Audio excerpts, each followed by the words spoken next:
Hello, everyone. Hello, hello, hello. Welcome to Satsang. A little mix up on the time. Somehow the time schedule for Facebook got stuck like 2 hours ahead. So I tried to make adjustments, but it wouldn't let me. So I may be here a little bit early, but I'm not going to start 2 hours from now. So anyway, hello, everyone. Welcome. And yes, I'm once again allowed to bring this message to the Facebook community as well. So I was temporarily blocked for some reason that Facebook, of course, makes no bones about about keeping you in the dark as to as to why they make the arbitrary decisions that they do. The show I'm going to be doing on Om School Live on Tuesday, the one I do with Lisa, we decided on to do the about life as a dream. So I just couldn't help but think about row your boat gently down the stream, merrily, merrily, merrily, merrily. Life is but a dream, and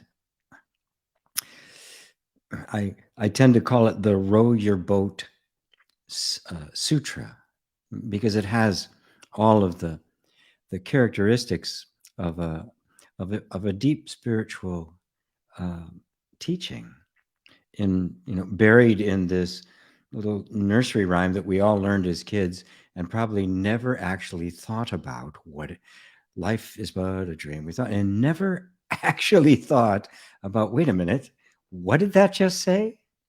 Life is but a dream.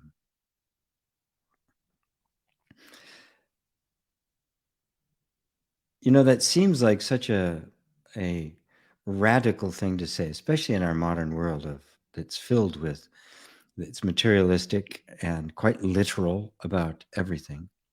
How could this, my experience, my everything, my family, my loved ones, my life, my everything I've experienced in my life, all my triumphs and successes, how can I reduce that to a dream? Because dreams are totally insubstantial. They're fleeting. They're here 1 minute, gone the next. You're just completely, we're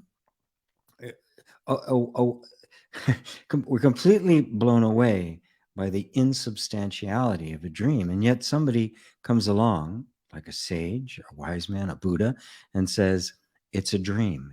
It is all the projection of your mind. And it's easy to just kind of dismiss that. Go, oh yeah, that's right. Oh yeah, that's a spiritual thing. It's all a dream. But that has as much substance to it as the childhood rhyme. It's really a beautiful thing to ponder, and there's a lot more to it, and it has a lot more meaning and significance. Whoops, than we give it credit for. Didn't mean to put that on the screen. What does it mean to say that life is but a dream? Or when a sage says it's a dream or it's dream-like? What it's pointing at to is deeply, deeply significant and holds in its hand the potential for an enormous realization and an enormous liberation from fear and suffering. The fear we experience in a dream is very real while we're experiencing it. It seems very real until we wake up. And then we see that it was, in fact, completely and totally a fabrication of the mind. It was a total projection. Nothing about it was real. None of the characters, the circumstances, nothing that was said, felt, or experienced was real. None of the people that were there with you talking were real. That is, they had no objective existence. You weren't talking to anybody. You were playing both parts. The words that you were saying and the words you were hearing were both being generated from exactly the same place. And that place was you, the sleeping you, not even the you that was in the dream. You could have a different body, different gender, sometimes maybe both genders. You could be seeing yourself, looking at yourself from the other side of the room, or you could be in the first person point of view. The entire experience is completely different from what we call the waking state. Right? But is it? Isn't that worth pondering? Isn't that something worth looking at? Especially when the greatest sages of all time have said to us, it isn't what you think it is. It isn't an objective fact. Now, to a certain degree, this has actually been verified by neuroscience. It's clear, although culturally and in everyday life and our convention, the way we normally function, we act as if what I'm interacting with is an absolute objective physical world out there, and that what I'm seeing is something out there. Now, neurologically speaking, you're not. What you are seeing are visual images in the brain. It is a picture of what is purportedly out there. And in fact, looking at visually alone, what the eye actually sees is an extremely pixelated version. It's not clear. It's not as clear and have the detail that we believe it does, that we see here. It's blurred around the edges. There's a few places that are kind of in focus. There's a blind spot right smack dab in the middle of it, and it's upside down. As anybody who's made a child's version of a pinhole camera can tell you, the image is upside down. And yet what we see is clear, right? We don't see the blind spot in the middle. We don't see the floaters and the like unless they get really extreme. And the image is right side up, which is confirmed by our ears and the sense of gravity and the like. Yep, we're right side up. Okay? But what you are actually looking at is not out there. Now, we believe that it's a good facsimile of what is out there, but it's not. It is an image being beheld in the mind. Now, because so much of the image is actually added later, right? We have to conclude as to what is actually out there. And that's just the visual image, right? Of course, the other senses do exactly the same thing. And once the raw data is there and processed and you have an image, in the process of creating that image, we are also adding to that picture meaning, associations, memories, categorizations, definitions, words, abstractions. All of this is being added on to what makes up the totality of our experience. And all of it is happening inside. All of it. Now, what sages and spiritual seekers have done right from the beginning of the time, before they were sages, is they simply ask the question, is it in fact out there? Or is there in fact no out there at all? And all of it is happening within what?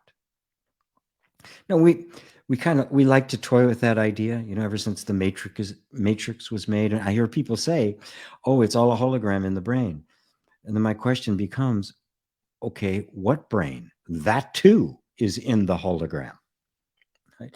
Everything we know about it has come from the senses through exactly the same process.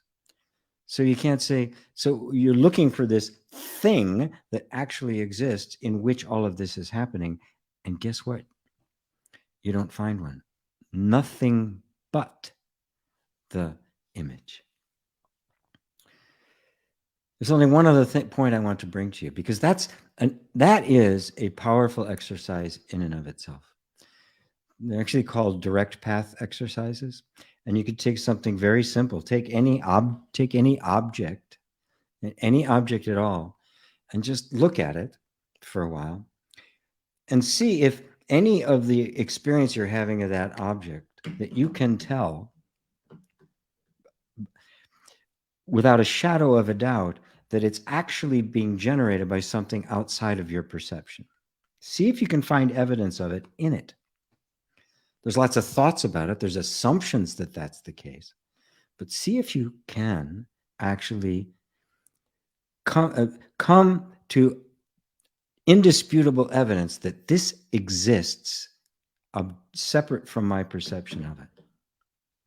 What you'll find is that you can't. I had that experience at 17 years old, and it blew my mind. It set the stage for my awakening at 19, 2 years later. So life really is a dream. Right? That is, it is a completely subjective experience, right? That doesn't have an objective source.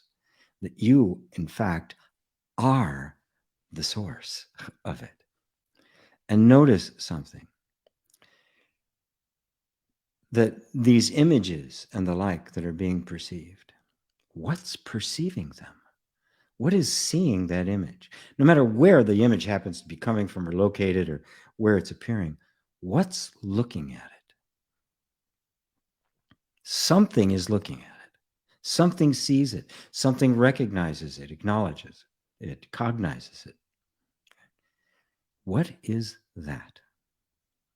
This is so worth pondering, because you realize that all of our fears, our worries, our doubts, our self-degradation, all of it, right, is a subjective projection of your mind. Even the mind itself is a subjective projection. And it just caught out of the corner of my eye. Is this satsang a dream? The answer is you are experiencing satsang in the dream. The actual satsang itself is not originating in the dream. It is coming to you live from outside the dream. But it has to appear in the dream, because if it didn't, you'd have no cognizance of it whatsoever. You wouldn't know it. The sage, the truth, the reality appears within the dream. It takes a shape appropriate for the dream, but the message that it delivers is not coming from the dream, because the dream can't say, I'm dreaming. The guy in the dream doesn't wake up. The guy on TV can't change the channel. Something outside has to say, look, what you are seeing and who is seeing it. Is what you're seeing really out there? The dream can't say that. And that satsang, that communion with truth, appears in the dream. As Muji liked to say, everyone is dreaming, and I'm the alarm clock. The alarm clock is in the dream. And so that metaphor to the dream, life is but a dream. Obviously then, what would we do? Row the boat gently down this stream of life. It is a series of subjective experiences, all coming from you, all a reflection of you. And to walk through it merrily, happily, without attachment, until finally you fully realize it's but a dream. And the beautiful thing about that is that it doesn't leave it empty or vacuous or unimportant. It begins to simply glow with love, because in fact, everything in the dream, every experience, every person, place, and thing is you. This is the end of duality, which is the end of fear and the end of suffering. So, welcome once again to Satsang All. It is wonderful to be here. Welcome back, my Facebook friends, because I can now broadcast again to Facebook successfully. So, Happy New Year, Roberto. GP, how can one manifest the kind of life you want just by allowing? I've just done your meditation on that. You might want to manifest something that has never happened. When it comes to manifestation, he's continuing, I feel like I'm not in charge of my life. Like I cannot make any decisions, even among what things I would make those decisions about which I would make those decisions.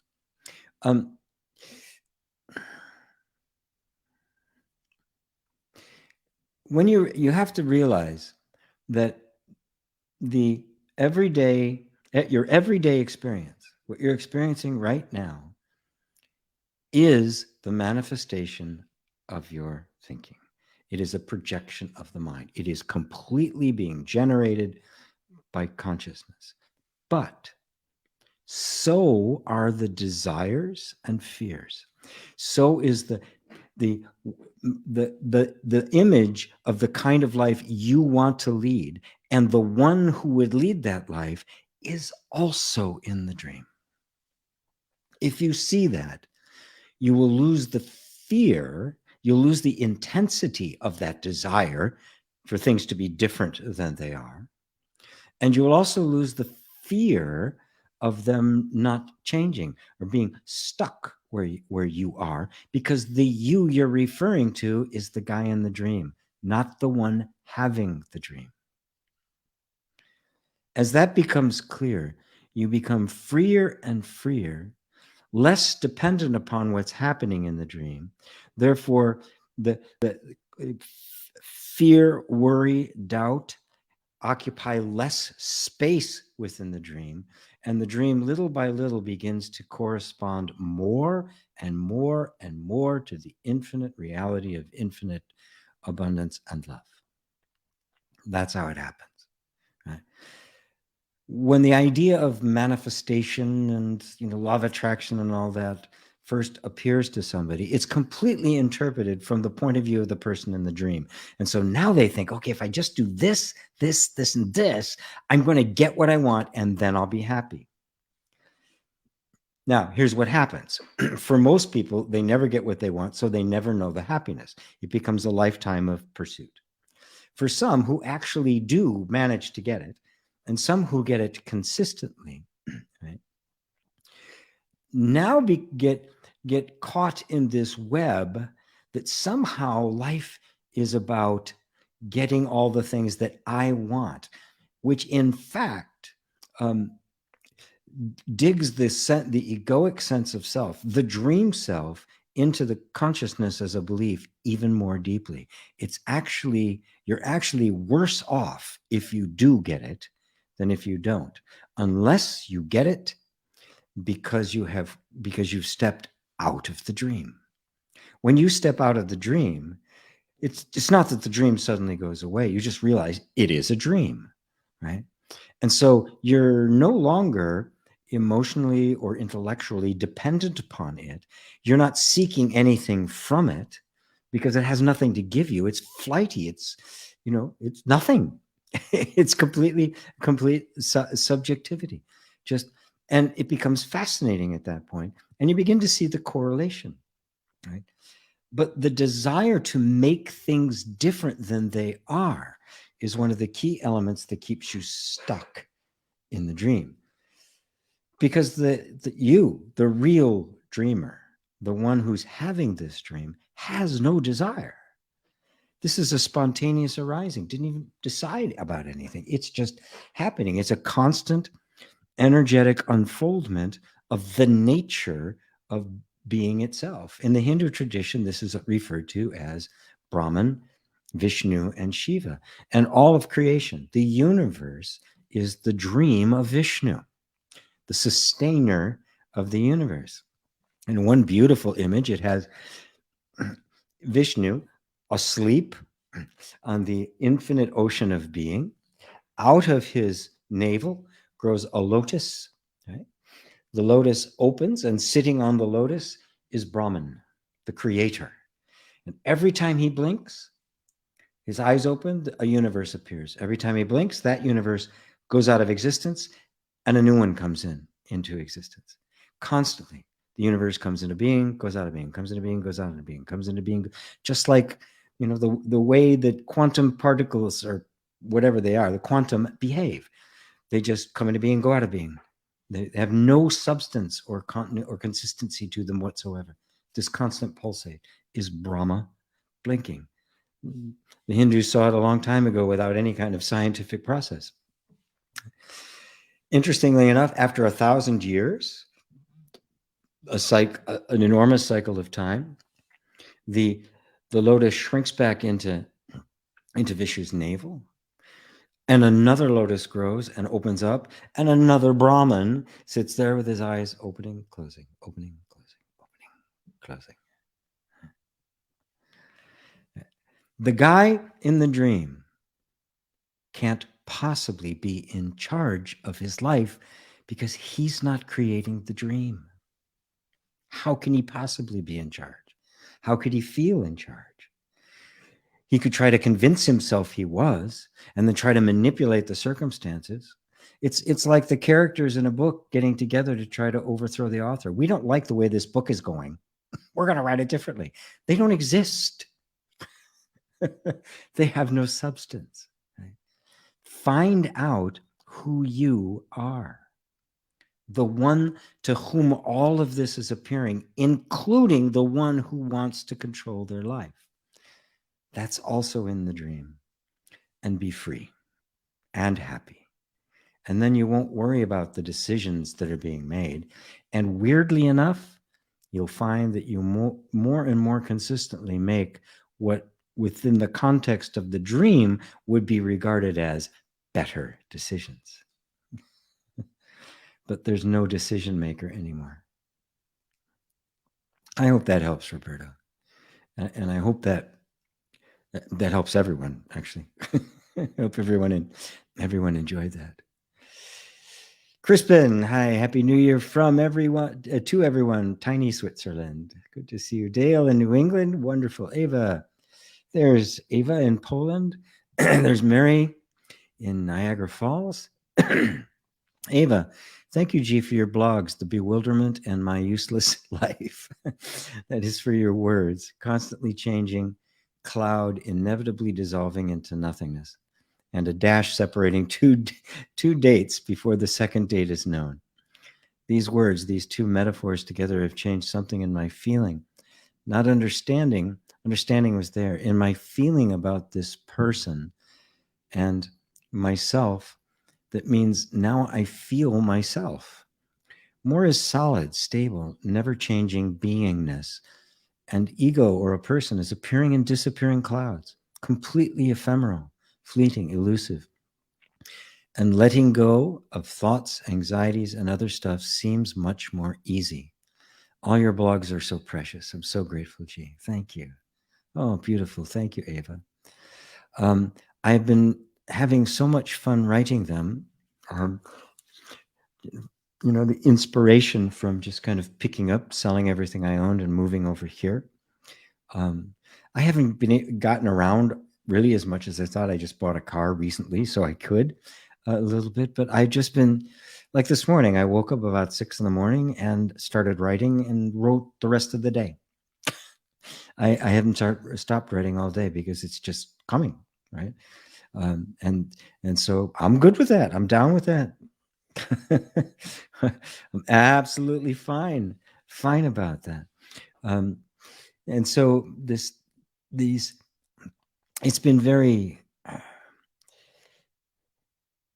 I don't know what to say. It's just something that feels really, really good about being able to articulate a message like this, and just the power of how utterly liberating it is to recognize that what you thought you were was fleeting, ephemeral, and we're trying to hold on to smoke and wondering why we're suffering, wondering why things always, it's really so hard, because let go.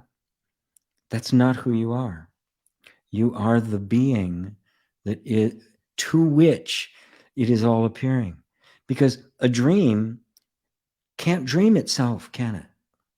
A thought can't think itself. A sensation cannot feel itself.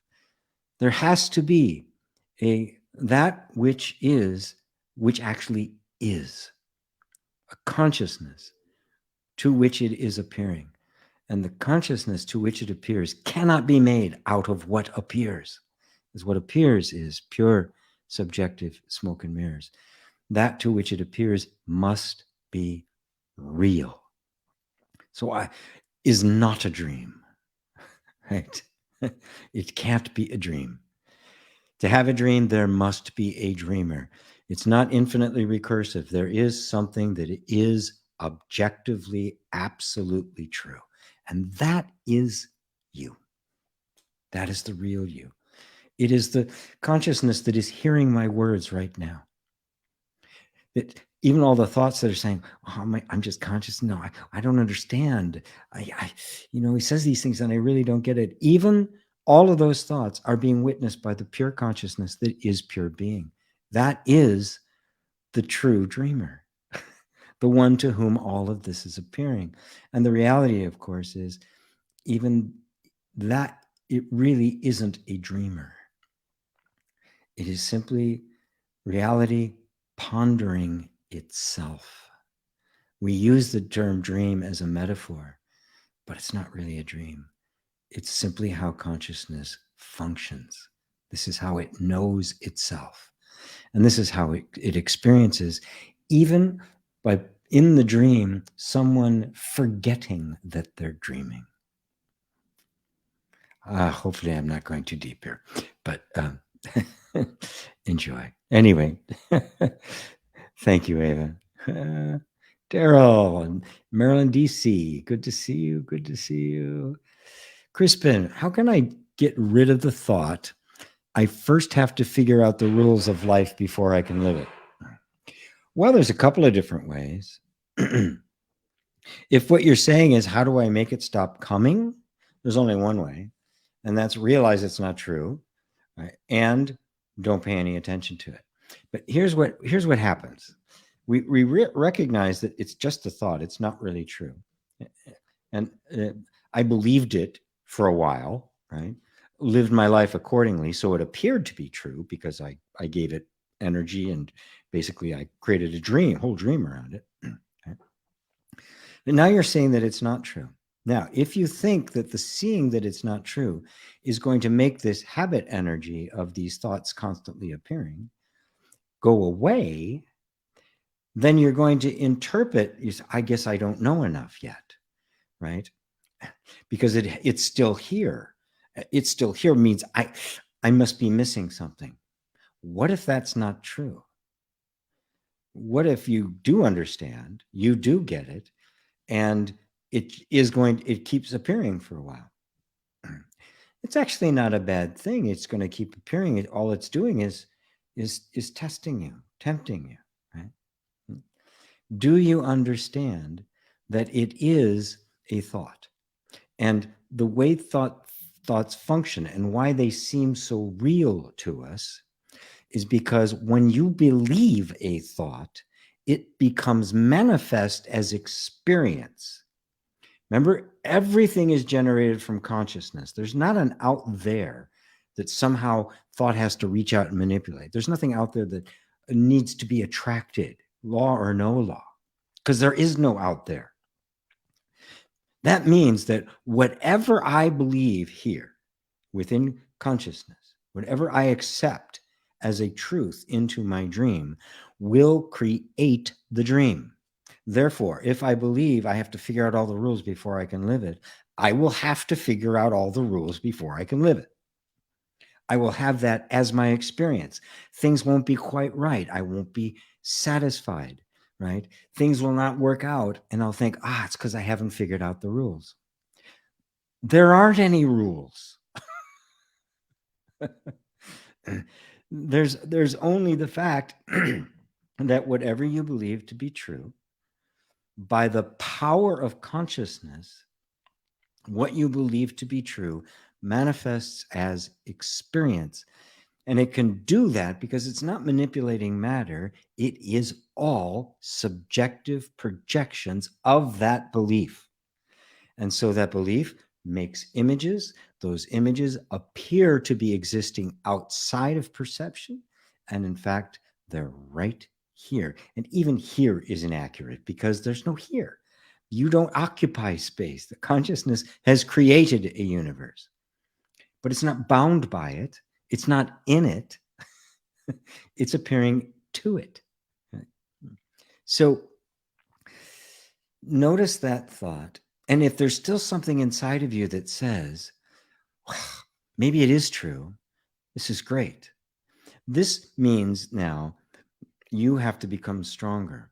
You have to probe deeper. You have to do more self-inquiries. Is this really true? Is this what I believe? Who is it that believes that I have to figure out the rules? Who is this I? Who said that was the case? Where is the authority that said that was the case? And when you look and you find that it's just this projection of mind, you'll realize the only authority that asserted that is you. And then I would simply say, would you like to change your mind? You are free to do so. That insight, if you hold to it and really work it, right? Like you're working the earth for a good crop, right? The recurring of the belief and even the doubt, oh, maybe what if it is true, will become less and less and less authoritative to you. It will hold less and less water. It will simply go, oh, I get it. It's just a habit. It's a record playing. It's an MP3 playing, right? It got stuck on loop, and it's just going to keep going. And I'm going to lose, and I don't have any interest in anymore. It just cannot capture my interest through interest, nor can it force my attention by fear, which is the other one. Well, what if it is true? What about the doubt? Find the doubter. Probe it all the way to the end. It's just a thought. Okay, it's just a thought. Why does it feel so real? This is so worth doing, right? Because the real goal here isn't to just get rid of a thought. If you just got rid of the thought and there was no transformation of consciousness, you just hang on to another one. But if in this process you get so engaged, the transformation happens so deeply that the thought no longer interests you. Now you've taken a step into full awakening. How's that, Crispin? Does that do it? Anybody else is free to comment as well. It's an open forum. Robbie in Romania, good to see you. Hello, Liza. Merck, hello, GP. Good evening from Sweden. Somebody else down there said sunny Sweden.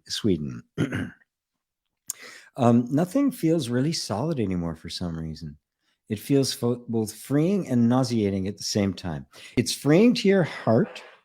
It's nauseating to the ego, right? Because remember, the ego, the whole nature of the nervous system, including the ego, is to get something that's solid and doesn't move, right? A reference point. This is it. This is, Jesus is my savior, right? Or this is the best economic system in the world, or whatever the belief happens to be. This is the way I am, and I've always been. As a solid belief, the ego needs that as a reference point, because it in of itself has no meaning whatsoever. It's completely nothing, right? So it has to attach to something. And when you start probing in there to see that what it's attached to is complete fiction, it starts to get very uncomfortable, even nauseous. It's like, whoa, it's like seasick, right? What is solid that I can rely on? Well, there's only one thing solid. Everything is fleeting, a dream. There's only one thing you can actually set as the reference point, and that's you, the being itself. That which sees the ego acting, that which recognizes the feeling of freedom and nausea, right? Isn't there something, a third party there, a third element that is cognizing those feelings? that's actually noticing that things don't feel as solid as they did at one time, isn't that which noticing those solid as a rock? Has that ever changed? Being is not a form. The ego and the mind require forms for a reference point, which is why they don't want to go anywhere near the self. They don't want you to engage in this inquiry, because in the inquiry, they cease to exist. And in the beginning, as a transformation is taking place, as a refocusing of attention is happening, the just making sure that the mic isn't muted, but nobody's said anything so far. So sometimes the lights don't light up the way I expect them to. Anyway, that which is solid and unchanging cannot be a form. Look at the universe, right? Even if you regard the universe as material, right, you realize nothing is solid. There is no constant, consistent form. And when you realize that it's a dream, there's nothing there at all. It is all formations of thought. So there's nothing solid, nothing objective, no place where you can stick a stake in the ground. To to the habits of thought and the way we have normally lived our lives, to our belief systems, this is the most disturbing thing you could possibly imagine. Who am I then? But that's the question. Now you're in the space where you can ask the question, well, wait a minute. Yeah, all of this is happening. It's totally chaotic. I've lost all the reference points. I have no idea where I'm standing, but I'm still here. Who's still here? Who's still here, quite solid, aware that there's no reference point, aware of all the reactions to being no reference point. And yet I'm still here. Self-referenced, self-validated, self-luminous, self-existent, the self, that which is. And that which is you, which can experience feelings of freeing and nauseating, but is neither, is beyond both. It is in the perpetual freedom that is beyond the word freedom, because it has no opposite. Ponder that, Mark, my dear friend. Liza, happy 2022. Thank you. Hello, Milo.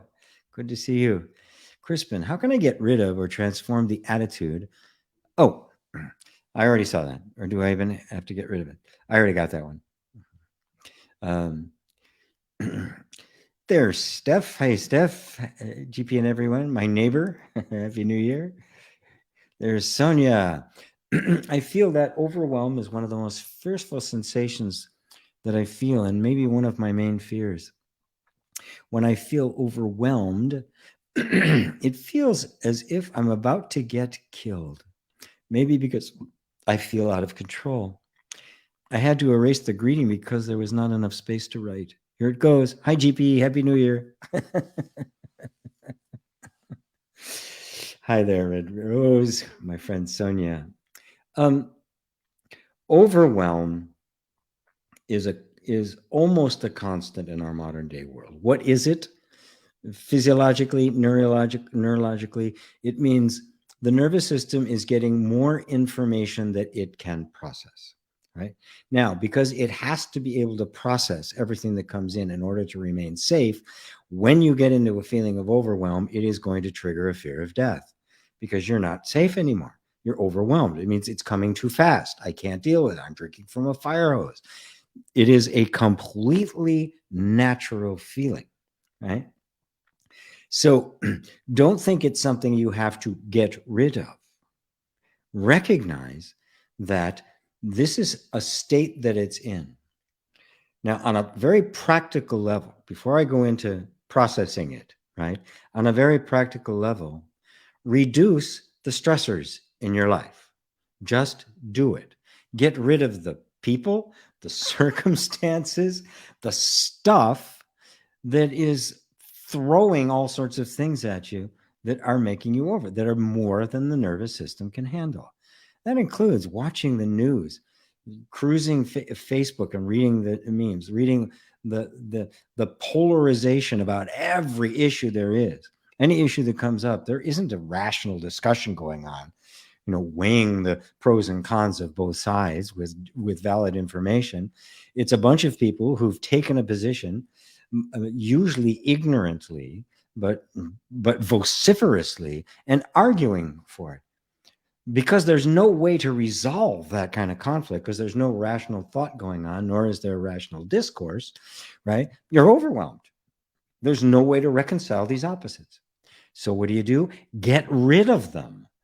Don't pay any attention. They don't do anything for us anyway. Get out of the conversation and only enter into those conversations that are fruitful, where something can be done. Because if something can be done, the nervous system isn't overwhelmed. It's engaged, and it's actually quite delightful.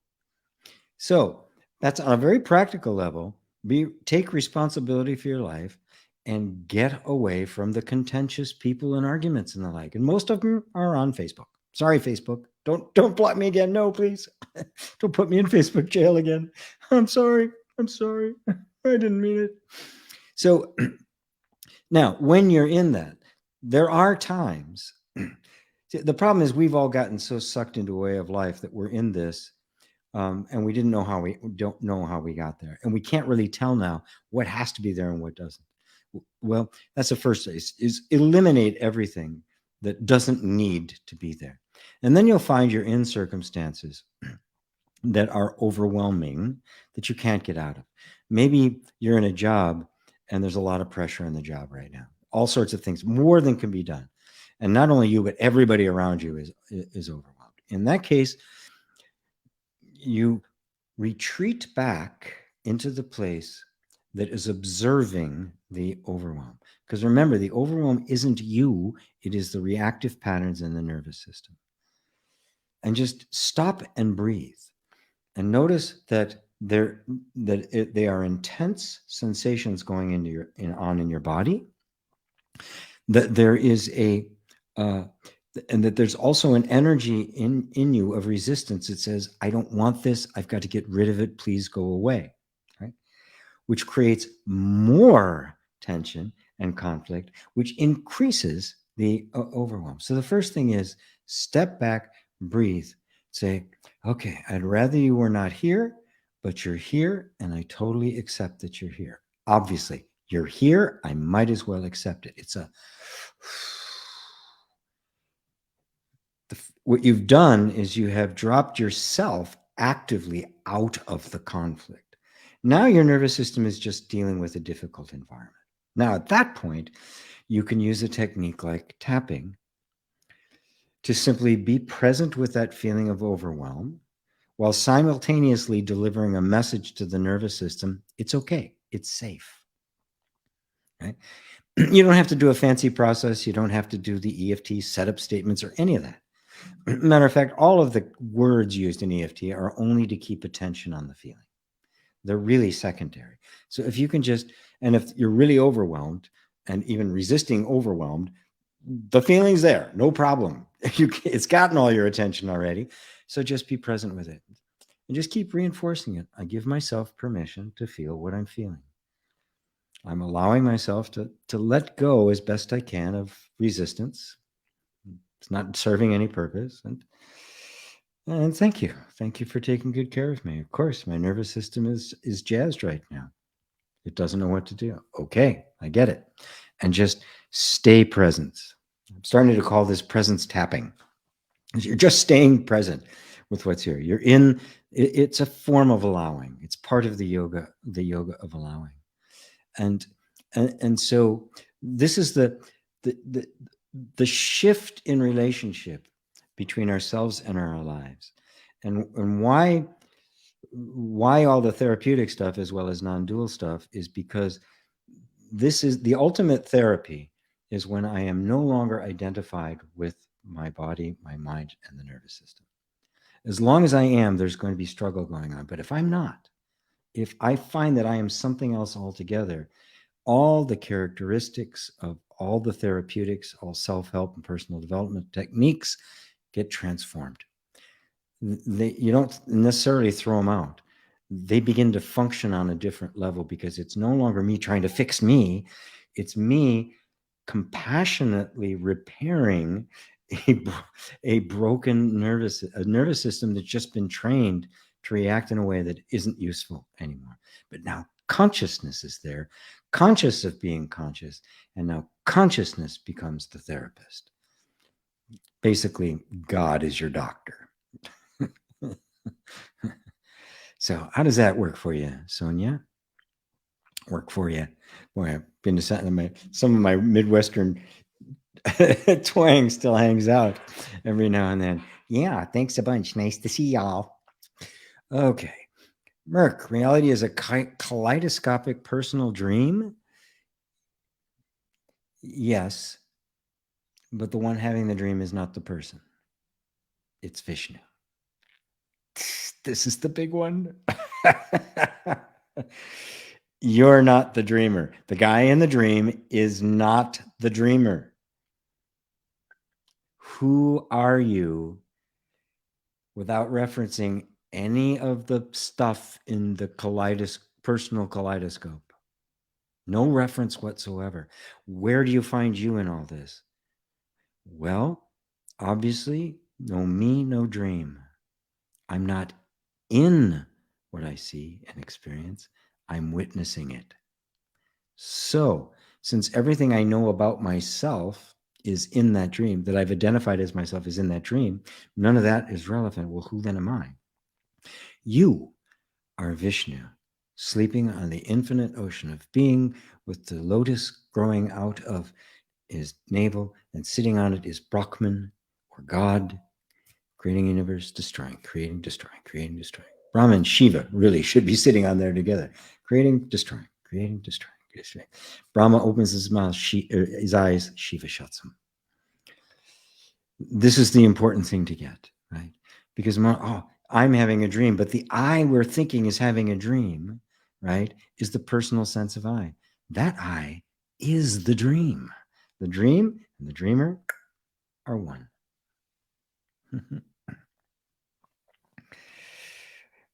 Beautiful. Thank you, Merc. That'll make a short excerpt. I could use some of those. David and Elaine, hello to both of you. Beautiful picture of the two of you today. Like the beard you're sporting. Very, very cool looking. The two of you are so great. Sally, hello, Sally. Hi, GP. Happy New Year from the UK. What happens when you experience awareness, beingness, to escape change and negative feelings? I find I subtly do this. Oh, so good, so good, so good. Right? It's simply the way the nervous system works. It's the way the whole energy works. It's the way the manifestation happens, right? And of course, if we've suffered a lot in our lives, and we have an experience of awakening or beingness, it's perfectly natural for us to go, I want more of that, and I want to get away from that, right? Perfectly natural. Now, here's the good news. You're aware of it, right? So now take that that tendency, which we all have, to hold on to that good feeling and try to get rid of the or escape the negative feelings, as you put it, and take that whole picture and put it on the other side of the lens. You're looking at that too. So you're not subtly doing it. The subtle doing of it is part of the experiencing. It is part of the dream. It is part of the processing of the nervous system. You're not doing it. You're the witness of it. There's the subtlety, right? We notice these things and we think, I'm trying to escape the negative feelings by focusing on the beingness and awareness, which I have had a glimpse of. I've had a taste of. Is that I real?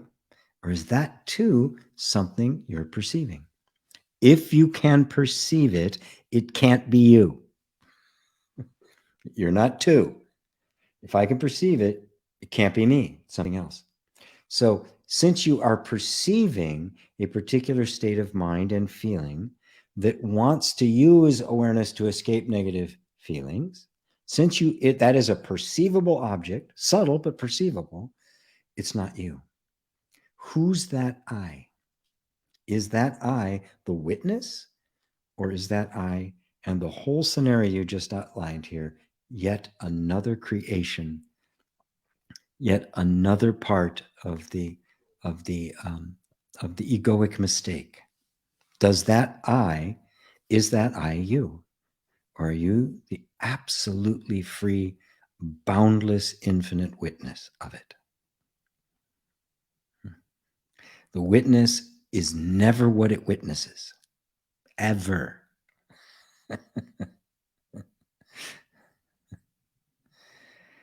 That's how you do it. And that's what's happening when you experience that. And it's perfectly normal. Everybody does it. Hell, you've suffered all your life, and all of a sudden you get a taste of freedom and go, I want more. Of course you do. That's why you set out on the spiritual path. And now we mature and mature, and more, we find more and more gets put on the other side of that lens. The only thing left on the perceiving side of the lens is you. Prior to that, everything perceived, you didn't realize it was on the other side. You thought it was me, and you're looking for you, right?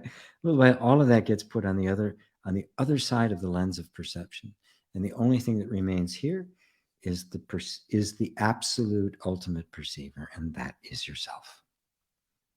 And that is not holding on to anything, because it's what the other I is trying to hold on to.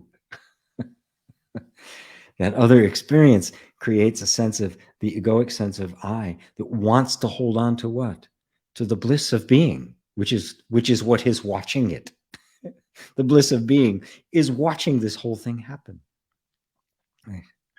Both the seeker and the seeking are being watched by what is being sought. And you are that. Mary, so what we are all seeing collectively is what we're all agreeing on as being real, including the ones agreeing and everything being agreed upon.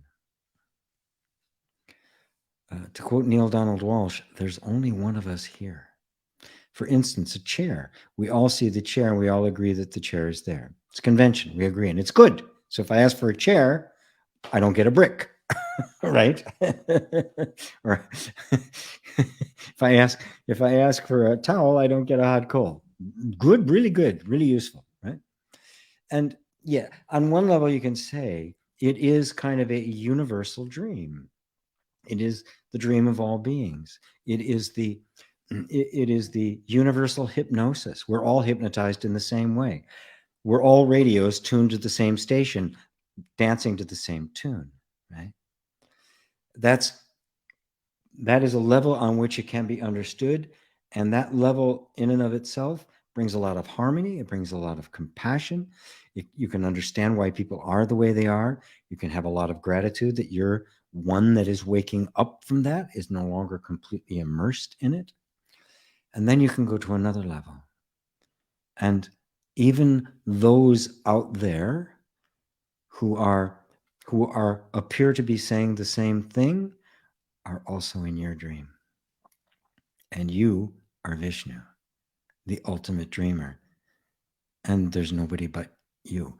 Nobody but the real you, not the you that's in the dream, which we have wrongly identified with, right? That would be solipsism. That would be a form of insanity, right? Nothing exists except me. If that me is the egoic mind, you're in big trouble. That's solipsism, and that's madness, right? The I am referring to is not the one in the dream.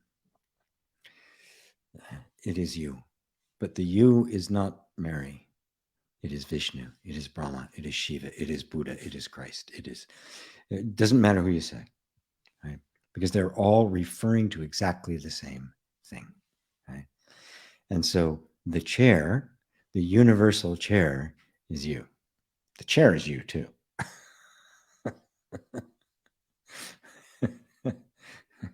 Does that help, Mary? I mean, I took it on 2 levels. So pick the one you like the best. And the one you can most resonate. Pick the highest one you can resonate with. That's the way to do it. Yeah. Hello, Barbara. Happy 2022 from a snowy Sweden, and the same to you. Is the satsang a dream? Yes, answered that.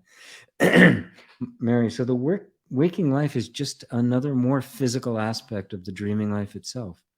It is the same dream, but a bit more physical. Yeah, I mean, look at it really closely. It's fascinating, right? The only difference, right, in the actual experience itself between the waking dream and the sleeping dream is continuity.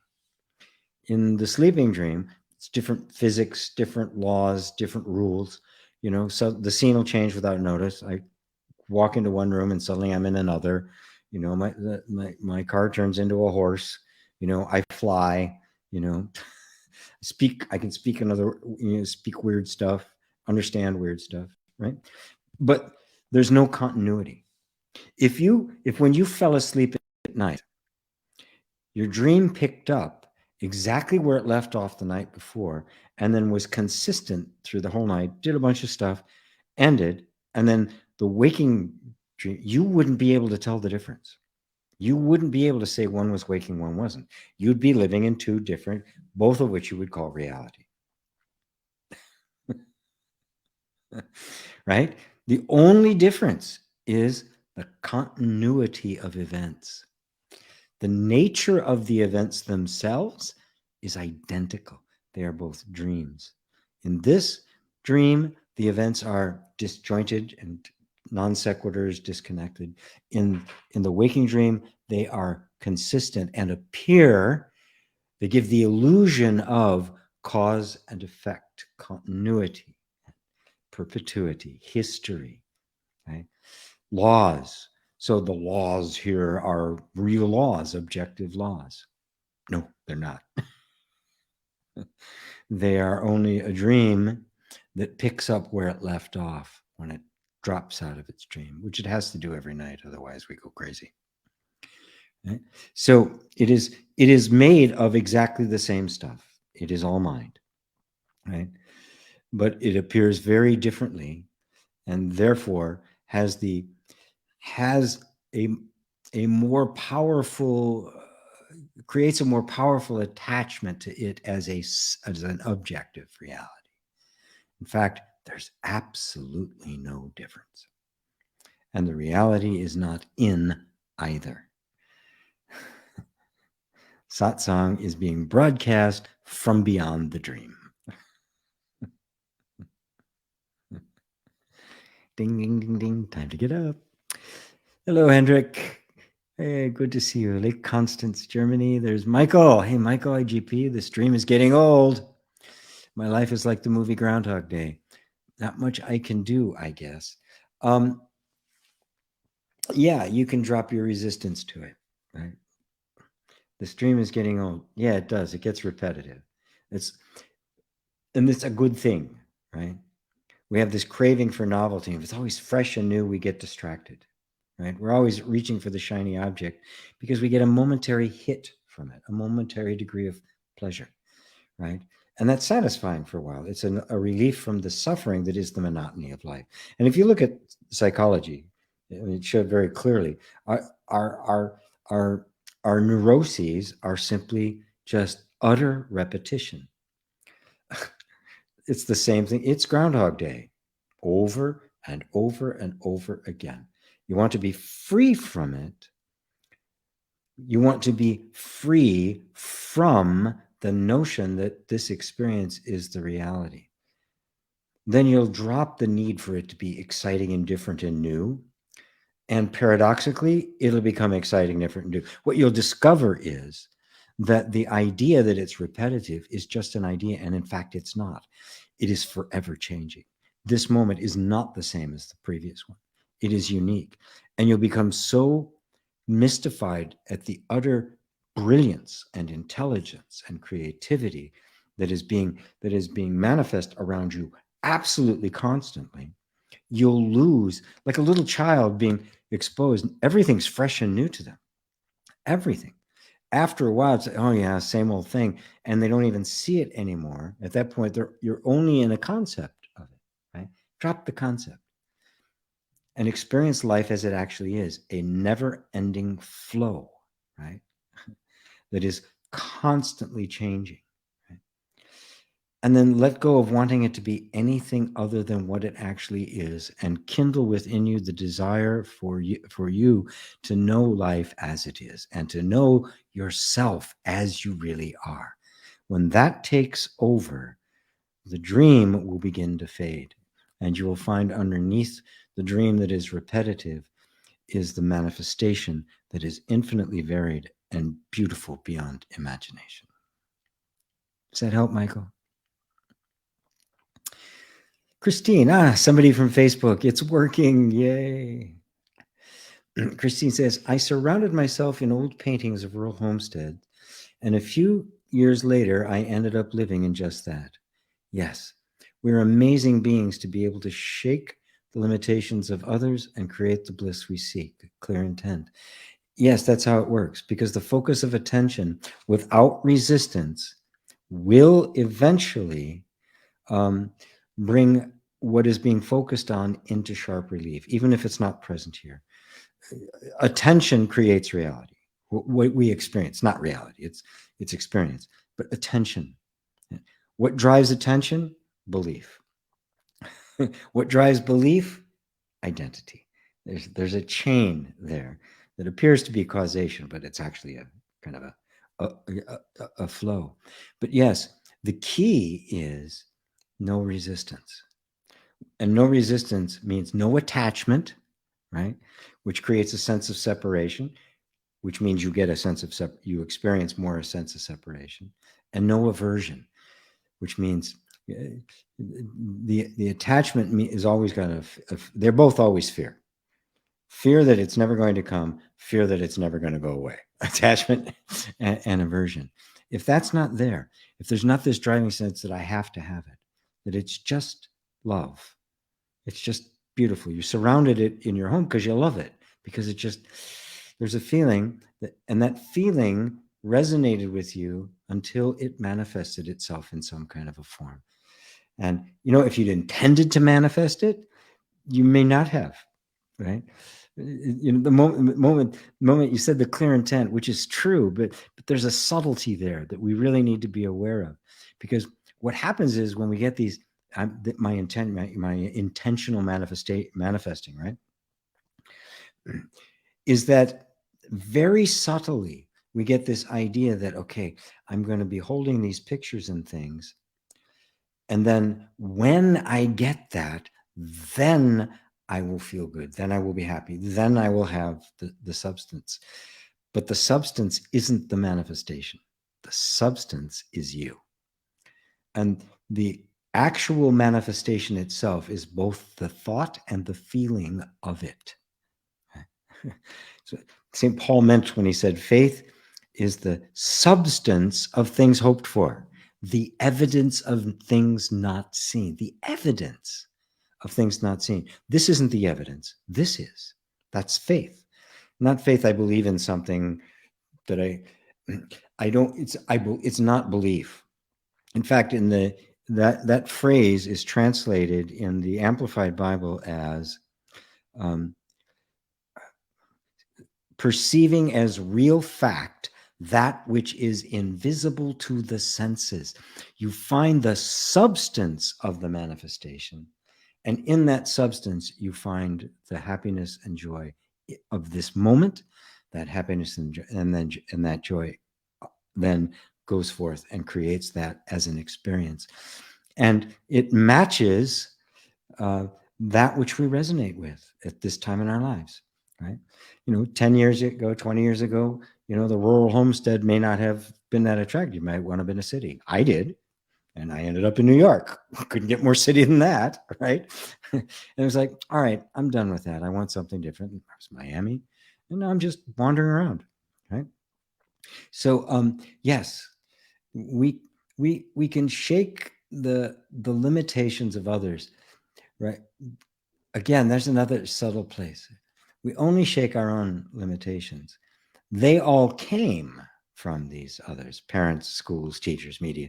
Yeah, you're like this. But at the root of them is this sense that I am a finite being, that I am the body in a world, right? If that's not true, then I'm not getting rid of limitations. I'm seeing that I never had any. They were all self-imposed beliefs and were never real for a moment. That's the genuine liberation. And if that's the case, then be happy now. Be happy, as the Ribugita puts it, and be always happy without the slightest trace of thought. Lovely. Lovely. Thank you, Christine. Hopefully that was helpful. If not, tell me. I'll do it again. John, hello, John. Thanks for the intro, GP. Very deep indeed. It's easy to see how the dream state is mind generated. However, it is more challenging to see how the waking state is self generated. I can't. Is it that the self dreams the body, mind, and world experienced from the perspective of the small self? Brilliant topic tonight. Thank you. Wonderful. I never know whether they're going to be brilliant or not. You know, I don't plan what I'm going to say.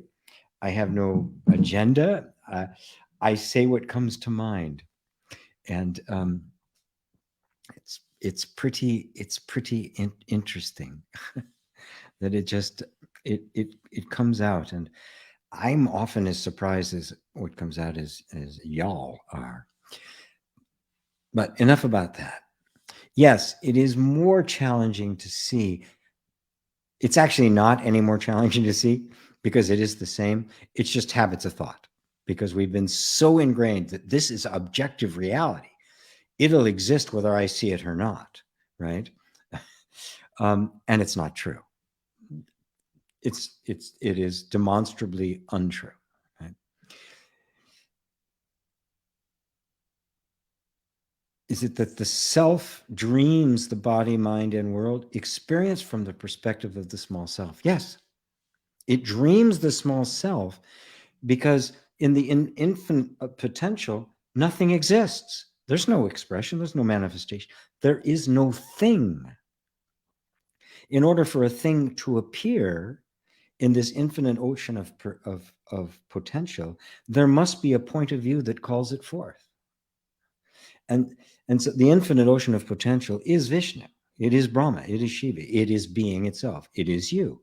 What calls forth from you some form, right? And of course, no form can exist independently of else. So the calling forth of one form is a universe. Brahma blinks, and Brahma created, universe destroyed. And so it's, here's this object again. This is my holder for my earbuds, my Bluetooth hearing things, right? Now the lights are on, right? Oh, now they're on. Now I'm looking at it. You're seeing this, right? I'm not. I'm seeing this. I have a completely different perspective. The entire universe looks differently to me than it does to you. Now, if you were to see this side that I'm looking at and the side you're looking at the same time, what would you see? Well, it would be a little blurry. There'd be extra stuff there, right? Now, what if you were seeing your side, my side, the top and the bottom and the sides at the same time? You're seeing this, this, this, this, and this all at the same time. And even this. Now imagine every possible perspective. What would you see? Nothing. It would be just a blob, a blur. In other words, nothing would exist. There has to be the shrinking down to a pinpoint of a perception, and in that perception, the universe is created. That's why perception is everything. That's why the universe is perception. And what you are perceiving is you, the infinite potential of everything, the infinite possibility of everything is you.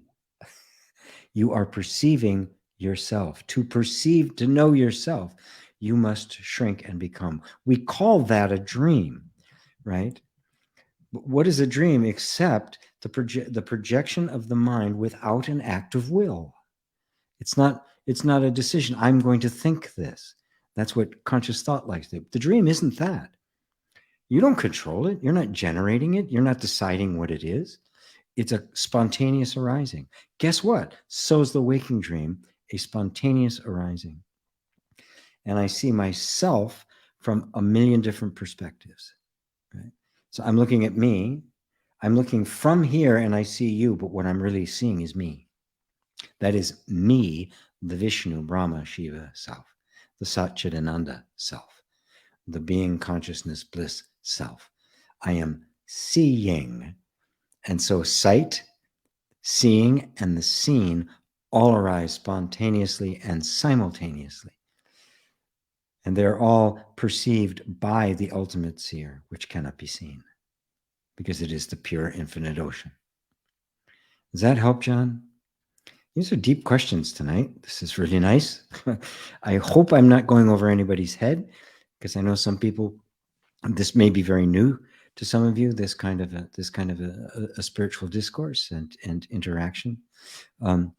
And I don't want to lose anybody because the beauty of the deepest spiritual non-dual teachings is that they can be reduced down to the most mundane and practical place that can benefit just your everyday mundane life. As a matter of fact, what you realize is that your water gets turned into wine. Your mundane life isn't mundane at all. It is the very presence of God. Lovely. Thanks, John. Love you. Peter, good evening from Italy. Wonderful to be here. Thank you, GP, for sharing the best tools and pointings and for allowing awakening without forcing anything through heavy concepts. Thank you. Oh, you're so... Oh, thank you. Thank you for noticing that, Peter. You know, there have been times when I've gotten severely criticized for making it so human, for not throwing out all the tough, the big, heavy concepts, which at one time I did. I was kind of stuck in the absolute for a while. And, you know, I've got the scars to prove it. And something's missing here. I mean, something just didn't feel, something was off. It's the flow of the heart. It is the heart that just reaches out and touches the suffering of humanity. Without that, all the great big non-dual concepts. Sorry, my my phone rang. All the non-dual concepts are burdensome. They actually do more damage than more harm than good. Because you can't throw something at somebody. You know, I worked with combat veterans when I was living in Florida. Some going back to the Vietnam War, all of them with PTSD, all of them. I didn't give them non-dual concepts. What a waste of time. It would have been cruel for me to sit there and try to tell them they don't exist and they're ill and they're not their body. What a waste of time. I tapped with them. We sat together and I just found ways in which I could alleviate their suffering. One fellow that I always like to mention because it was just so touching. For the first time in 40 years, he could actually go shopping during the day. He was so happy when he told me he went to a movie during the day because he was so afraid of his PTSD. He was so afraid of the harm he might do that he'd always go in the middle of the night when there was nobody there, when there was little risk of him getting triggered. You know, just I gave him his life back. Well, I didn't. You know, the process did, the truth did, right? I was a vehicle through which it happened.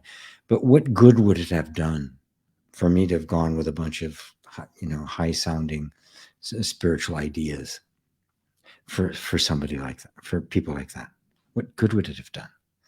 Prepare the ground, right? If you prepare the ground, when you do finally plant that seed of self-inquiry, it's going to grow, and it's going to grow fast if the ground is properly nourished and taken care of, and loved. When those words finally do appear in their life, when the Dharma finally does show up for them, it will be the good ground upon which that seed falls, and it will take root, and it will grow into a mighty sequoia. So, thank you, Peter. Russell, season's greetings. All the best wishes for 2020 from Durban, South Africa. Oh, wow. Hi, Russell. Good to see you. Wonderful, wonderful, wonderful. South Africa. Amazing. Roberto, thanks for your explanation, GP. Blind blowing. I just do not know how to handle all this. Well, the first thing, my friend, is stop telling yourself you don't know how to handle it. That's just a thought. What if that thought never occurred to you? What if the thought, I just don't know how to handle it, never occurred to you? You just never thought of it, right? All of the feelings you're having, all the experiences would have a completely different meaning to you, wouldn't they? Right? In fact, would you be handling it? In fact, you are handling it. The mind keeps saying you don't, and yet you are. It may not be the most ideal way, maybe the best way you wanted to handle it, but you are handling it. As far as I can tell, you're still alive. So stop reasserting about yourself things that aren't really true, right? Because the thinking of them and the believing of them makes them experientially true. If you keep telling yourself, I don't know how to handle stuff, you will have the feeling of not being able to handle it. Even when you do handle it, you won't be able to recognize that you're handling it. So drop that thought. Recognize that it's just a belief and it's not a fact, and that there are other completely different ways in which you can perceive the very circumstances you're in right now, and be happy. I love you, brother. Matthew, yet there is only the dreamer, and thus I am responsible for the decisions and actions that are presented to me, and we are collectively responsible for the world. I am the dreamer, and all who I meet are the dreamer, and each of us are making decisions. Well, in each of us, Matthew, decisions are happening. Be really careful about saying, I'm making these decisions, right? If you're dreaming at night and you make a decision, right, as this dream character you are you deciding, or is it just thought spontaneously appearing? Now, I'm not advocating a state of immorality or amorality, right? Or moral relativism, nothing like that. I'm trying to point to something beyond that. Within the context of the dream, of course, we're deciding what's the best for all of us. What's the best action to take for ourselves in the world? And when you realize that you are the ultimate dreamer, you realize you are responsible for the whole world is you, right? Everyone in it. All the bad guys, all the good guys, all the conspiracy theorists, and all of the official narrative. You are the CIA, right? You are Gandhi. You are Christ. You are Hitler.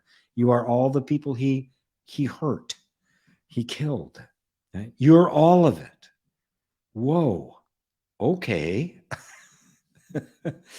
Okay. I'm going to probe deeply into the source of this dream. And maybe this dream has turned into a nightmare as part of how Vishnu laid the seeds that would allow him to awaken from his own dream, or her own dream, if you prefer. Vishnu's. It's always Vishnu and his consort. There are always two sides to that coin, right? And perhaps it getting this bad, look, when you're having a dream at night and it's going real nice, you don't want to wake up, right? But boy, when it's a nightmare, oh, thank God I've woken up. Perhaps what's going on in the world right now, the polarity, the brutality, the stupidity, is the breadcrumbs that Vishnu left for herself to remind her, all right, this is just the nature of experience. I wanted to experience the whole gamut.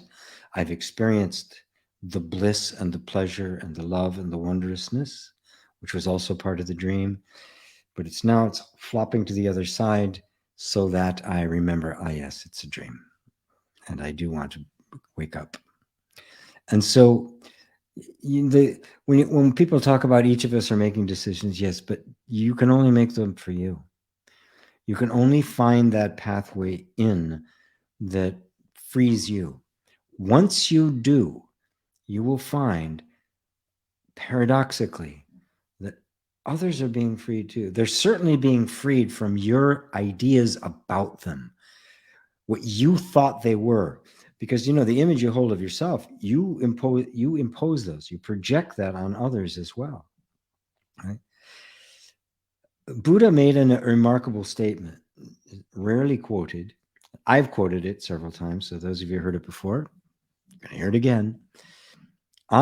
He said about his enlightenment, when I attained the unparalleled and the absolute unparalleled enlightenment, simultaneously all beings attained the great unparalleled enlightenment. What did he mean? He meant he saw clearly that I am all beings, and thus laid out the bodhisattva path for alleviating all suffering, that the bodhisattva vow is to save all beings from suffering. But he does that, she does that, by realizing they are all myself. All suffering is my suffering.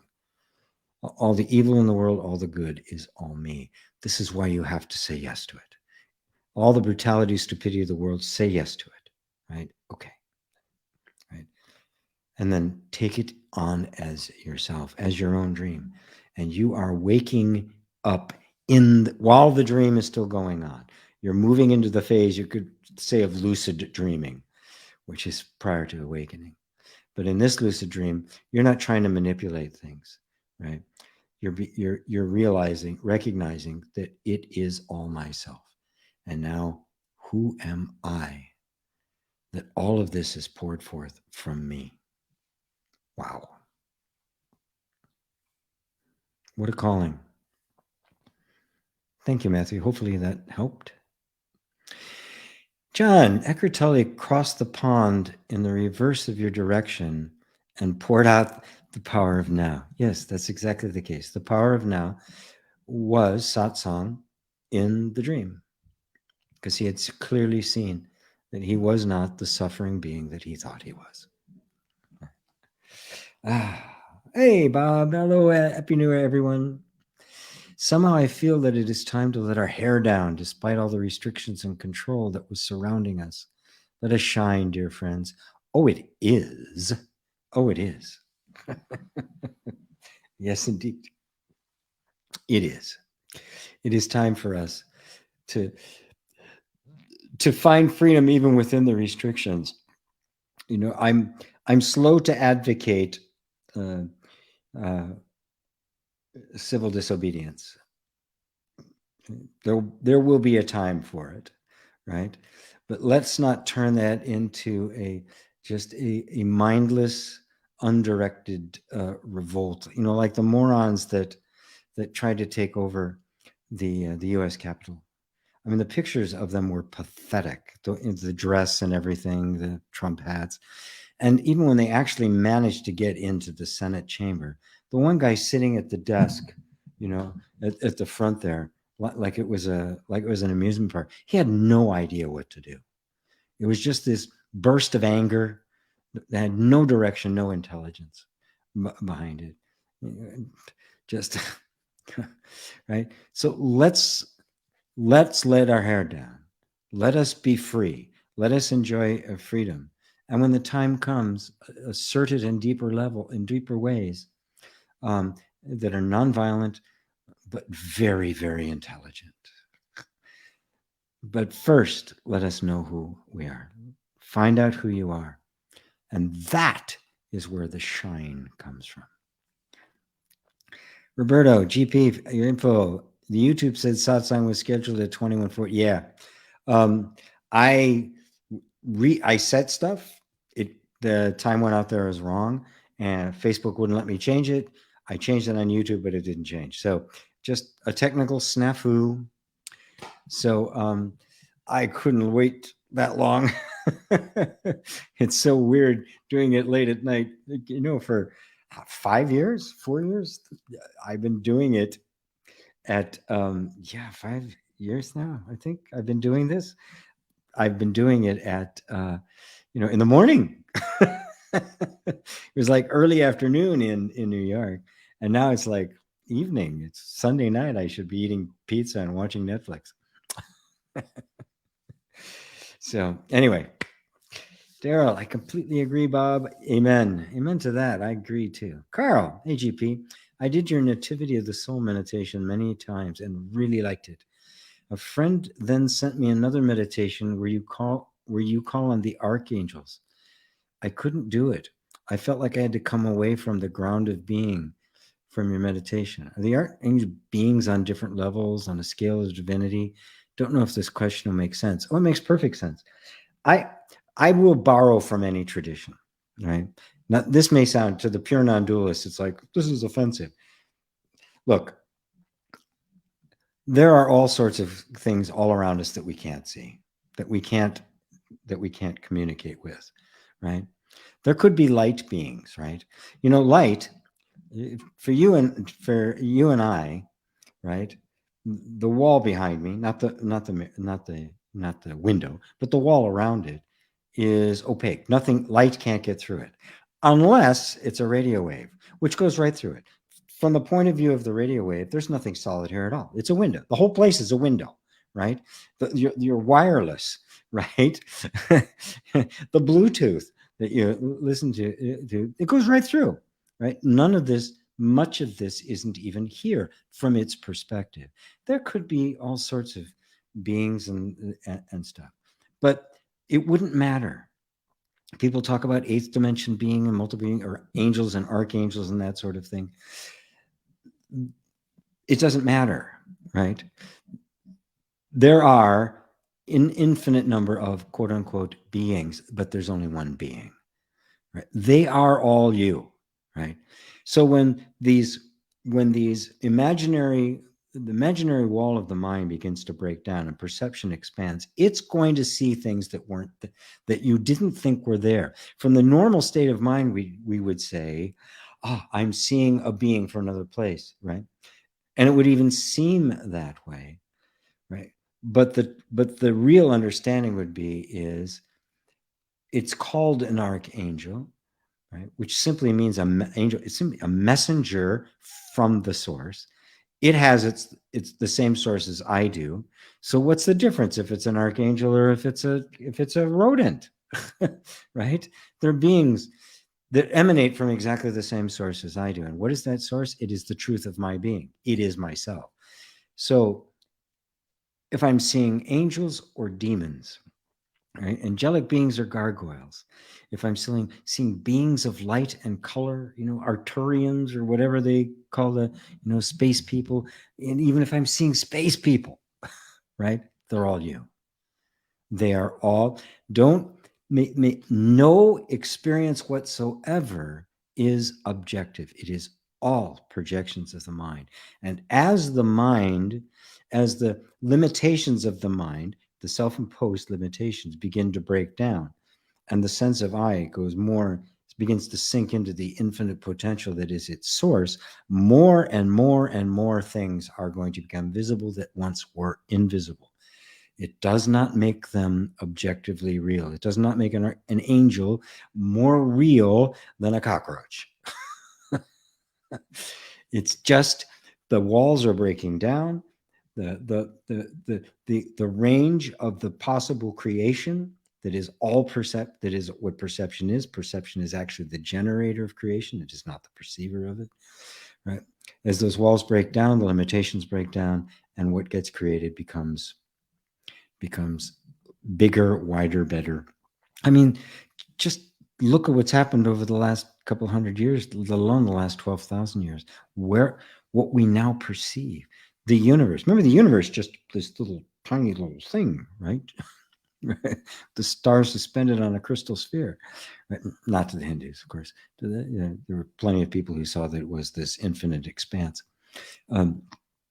But you can see how consciousness, and now it's like, the people in the Bible, the Tower of Babel, they really believed that God was up there and that they built a tower enough they could get there, right? And the way the Bible is, God believed it, right? They're going to get up here where I am. I'm going to have to confuse them. God didn't even know the shape of the universe he supposedly created. It's pretty funny. Anyway, I hope I'm making the point.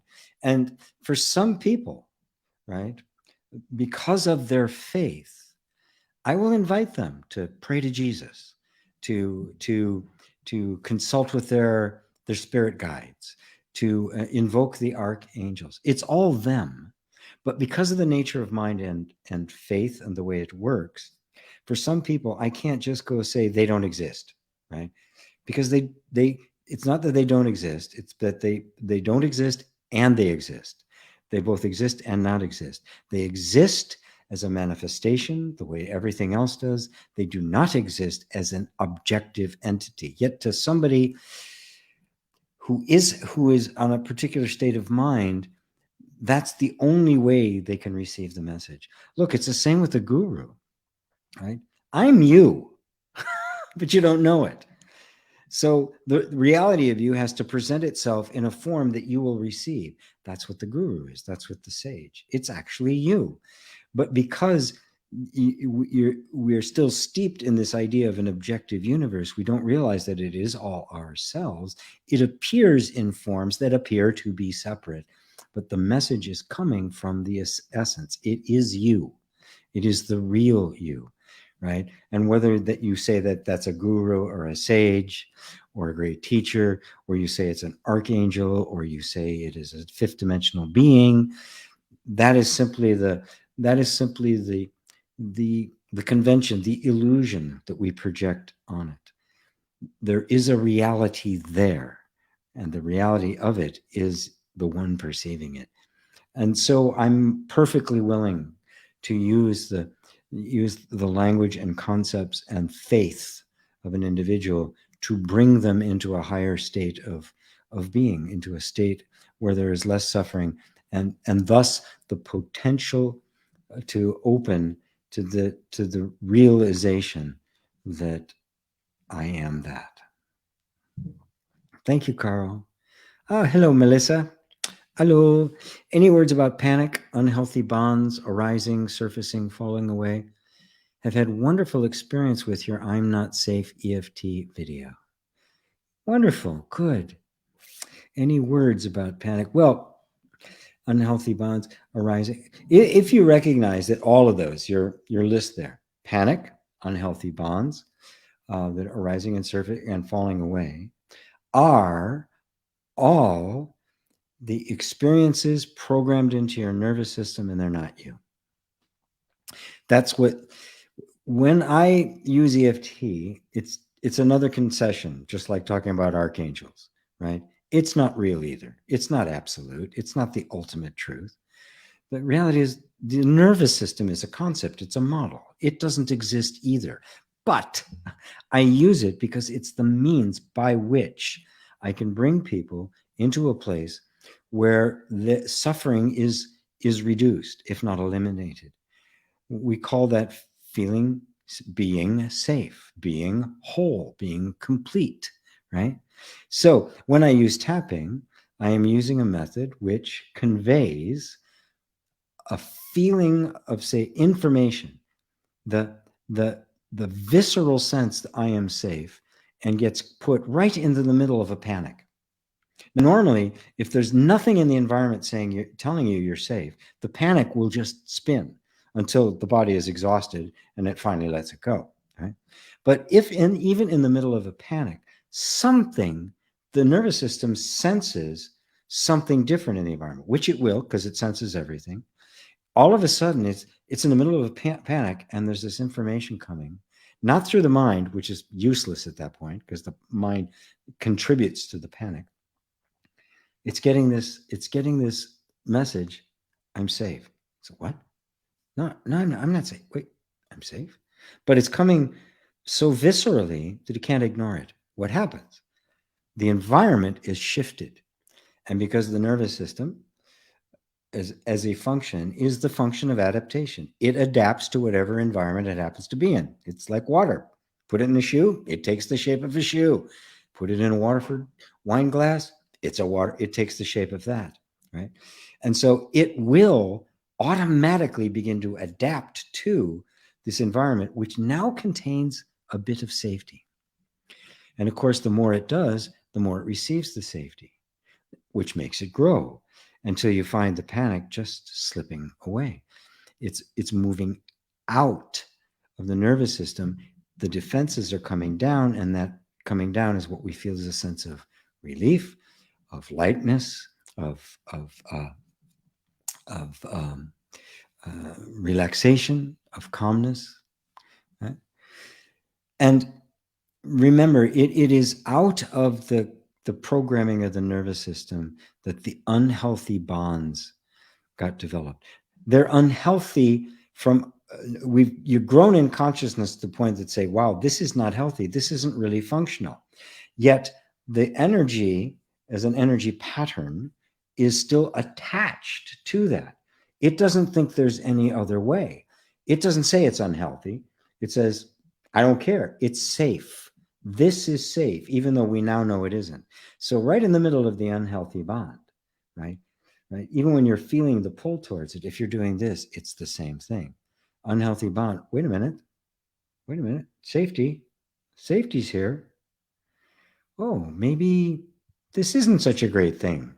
It gets the space in which the incredible intelligence and brilliance of the nervous system can begin to rightly interpret where it's at. It's now in a different environment, and it will adapt to it. So I hope that helps you, Melissa K. It sounds like a song, Melissa K. Appearing nightly. It sounds like a singer's name.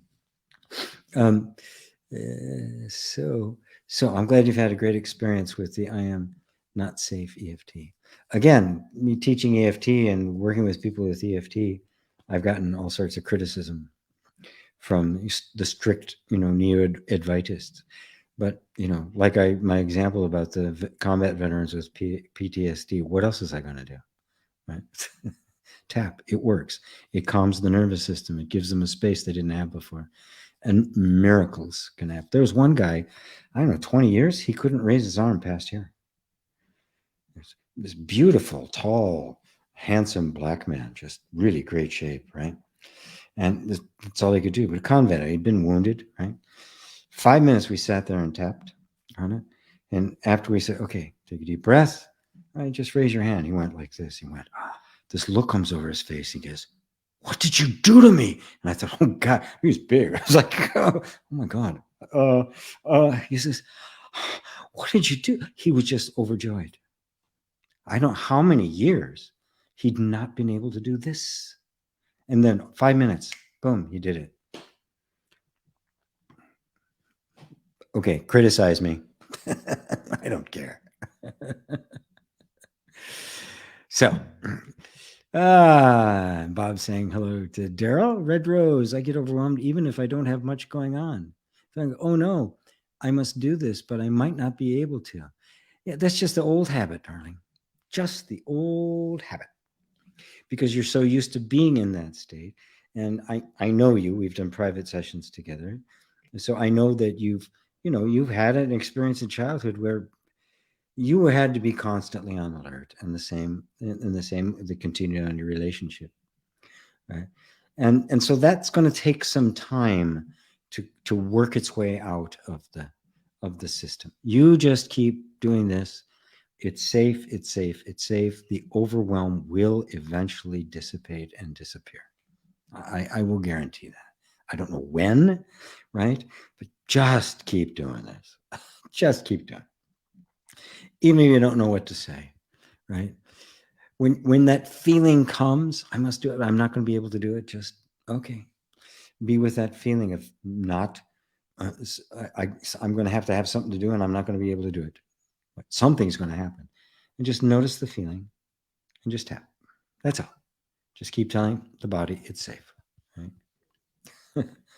Just keep doing it. Just keep doing it.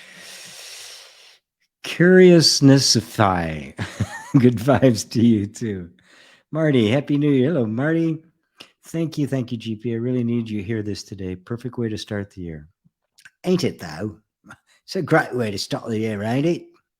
I don't know where that accent came from. Tien, happiness and contentment are inherent in awareness, but in order to feel that, I have to turn attention within, aware of being aware. Am I right, GP? Yes, absolutely. You got it. Yeah. Yes. It is you, it is your nature. But what we experience is projections of the mind. So the mind needs to be corrected. And what is mind? It's thought, it's perception, it's attention, right? The monkey mind is simply, it's just attention is wandering. That's all. That's all there is to it. So if you start bringing attention back within consistently, it'll be hard. It can be hard at first, right? Because it's habitually gone outward. But if you just keep bringing attention back, turning within, becoming really fascinated by being aware. Actually, I was talking to somebody just not that long ago, just the miracle. Right? As far as we know, we're the only critters in all of history and on the planet. And there are literally billions upon billions of species and trillions, quadrillions of individual beings. We humans are the only ones, apparently, that are actually aware of that. The dog isn't aware. It's conditioning. We are actually aware of being conditioned. What? That's what it means, being aware of being aware. I'm conscious of being conscious, right? I'm conscious and I know it. Whoa. This is what it means to delight in the personal realization of Buddha knowledge. There's a delight in this is miraculous. The more that there's kind of that energy, that ananda energy of like, whoa, this is amazing, the more attention is going to continue to go there. And the more aware of being aware you're going to be come until there's nothing but awareness. You realize, oh my God, I am aware of being aware. Only awareness is aware. I am awareness. I'm not something that is aware. I'm awareness itself. And Happy New Year to Vietnam. To all of Vietnam. Happy New Year to every being. May all beings end suffering and be happy. Thank you, says Sonia. You're so welcome. Love you, girl. Ava, thank you to David and Elaine. Truth Loops, hello and Happy New Year. Rosario, thanks GP for the first song of the year. Happy New Year to everyone. David and Elaine at Eva. Okay, Truth. How do I stop worrying about things and imagining worst case scenarios? I didn't used to be this way. Actually, there's more of it these days, simply because we're being bombarded with more and more bad news. Now, let's try to break this down. First off, it comes with the territory of becoming conscious, of the mind becoming as powerful as it is. And it is a projecting tool. One of our great powers is our ability to see things that aren't there, to imagine, right? To look at an empty lot and see a building, right? To sit down at a piano and hear a tune. Right? It's not in the piano, it's in you. You put it into the piano, right? So this capacity for spinning scenarios, planning and the like, right, is a powerful, powerful thing. I mean, look around where you're sitting right now, right?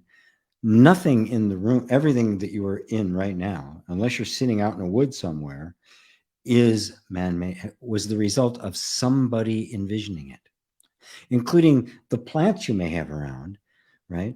The plants you didn't, but the pot they're in and the way they're planted and the way they're trimmed surely was. It's all everything we are experiencing for the most part in our modern world until we, have the wisdom to go into into nature by choice, right? Um, Everything is a result of that. So it is powerful. But here's the problem.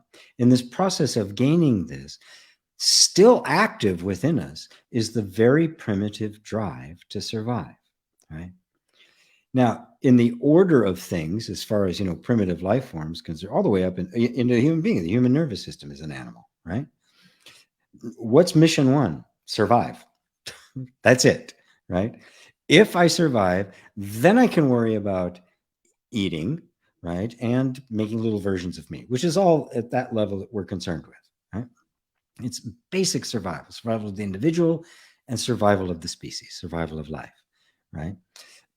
So, since that's very active and we haven't really transcended it, you can't get rid of it and we don't really want to, but we have not clearly seen that this is the activity of the nervous system and not myself, right? It's going to influence that vision. So it's going to be thinking about ways to what? To avoid danger, to avoid problems. So this is a natural phenomenon that we're experiencing, right? Now, included in that natural phenomena is an expanding consciousness that says, most of what I worry about, matter of fact, everything I'm worried about, I don't actually know whether that it's going to happen. In fact, it probably won't. And worrying isn't helping me in the slightest. So now there's an awakening that's taken place that realizes this isn't useful, right? And it's not even true, right? But at the same time, there's this energy that keeps doing it, right? So when you ask, how do I stop worrying? The question is, I can't get you to stop worrying, but I can get you to the point where you're no longer believing the worrisome scenarios that the energy system, the nervous system is creating purely out of the drive to survive. It's right. If I can formulate every possible thing that goes wrong and design is a defense for it, I am safe. Of course, that's impossible. You can't ever do such a thing, right? I mean, they try. We're so stupid that we actually try to do that. We have computers running all these scenarios and things military does. I mean, it's the height of stupidity, right?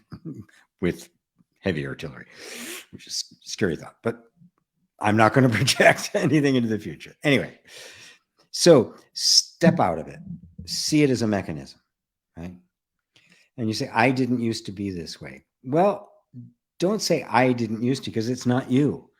So this is simply the way the nervous system, as it has been trained to do, is responding to the current environment. So yeah, a lot of people are worrying more than they used to, right? Because there's more to worry about, right? We are in a much less stable state. We are having all sorts of things coming at us that we didn't have before. We do have all sorts of polarization and confusion. That stuff is actually there. So it's not that you didn't used to be that way. It's just your nervous system didn't have the same information going into it, right? So now it's in a heightened state, which means you get the wonderful opportunity to step even further back into who you actually are. And thus this will cease to be impressive, because here's what will happen. You will recognize that you don't need, this is the deeper recognition that the nervous system can absorb. You do not need to anticipate what could go wrong in order to deal with it. Because by your very nature, whatever you need to deal with, whatever inner resource you need to deal with whatever comes up, will be available when it's needed and not before. You don't need it now. So I don't have it. You might need it later. When I need it, it will appear. Right? When that is sunk in, the nervous system goes, oh, okay, that's a self-confirming self-validation that recognizes its own nature, and that it has, throughout the entire history of life, done just that, adapted correctly in such a way that it met the challenge. Yes, we seem to be challenged at a level that is unprecedented, which simply means we are going to discover powers in the near future that are going to blow our minds. That's what it means. Right? And this is how you go. This is how you reframe the entire thing. I don't need to know what it is. I will know when it happens. And if it doesn't happen, I don't need to know it. So I don't want to waste brain cycles on it. This brings you into the state of utter peace and contentment right now and puts an end to worry. Right? So even when worry does show up, it'll just be, well, yeah, might happen. I'll be ready. Thank you. And thank you, Truth Loops. Lisa, how to know that in deep sleep my true self is still there? Good question. Good question. And it's a subtle one, right? And the only way you can really know it is to become conscious of being conscious, right? Now, you have a sense of self right now, right? But right now, that sense of self has a dependency upon having experience. Now, what if right now, everything you're experiencing, all the senses, all the thoughts and emotions, all just stopped for a moment? Nothing was giving you any kind of indication or feed or information that says you are, right? Nothing external at all, right? Would you still know that you are? And how would you know? Nothing is telling you that you are. What I'm pointing at is the subtlest of all senses, the subtlest of all experiences, the experience of I am, the knowingness that is not the result of an experience. It is not, I know that, as relative information, with describing a subject-object relationship, because there's no subject-object here. There's just pure subject. So there's nothing else, no other reference point, nothing to compare it to, no description, nothing, right? Except yourself. What remains? I'm saying what remains is the knowingness, the knowing that I am, aware of being aware, and nothing else.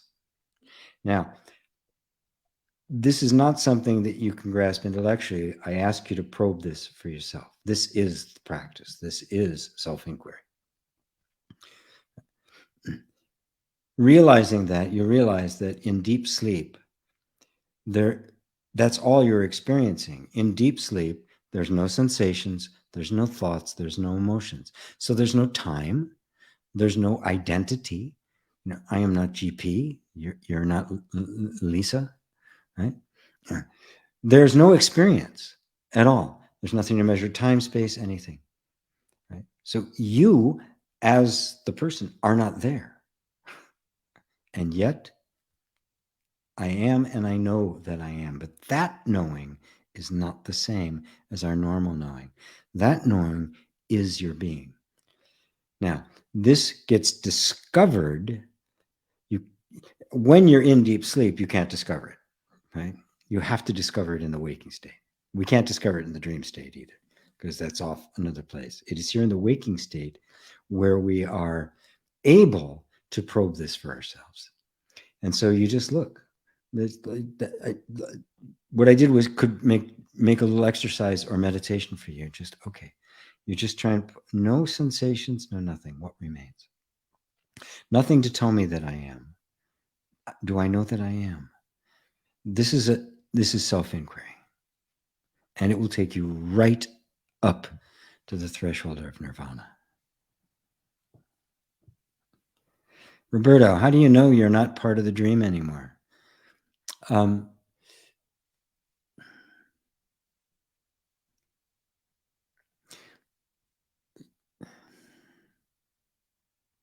What I'm going to suggest is that you put all your attention on that which is aware of the dreamer.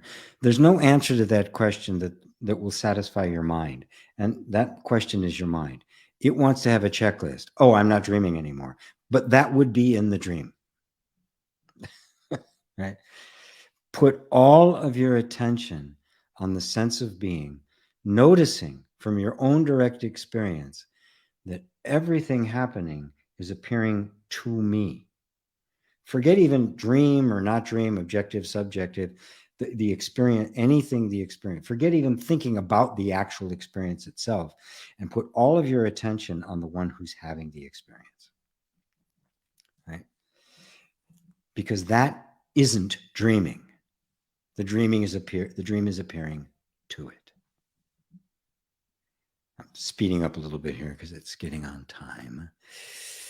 Maria C. Hello, Maria. Hi, GP. I love all your trainings and YouTube videos. I must be doing a good job with my energy since I'm able to experience and learn from you. You are a blessing. Thank you. I'm going through the I Am Not Broken training. It makes so much sense. The nervous system serves as protection to ensure survival. However, can you explain how this system evolved? Seems that we don't have any control over it. Now it has taken over. We don't have any control over it from the point of view of the egoic mind, which is a production of it. When we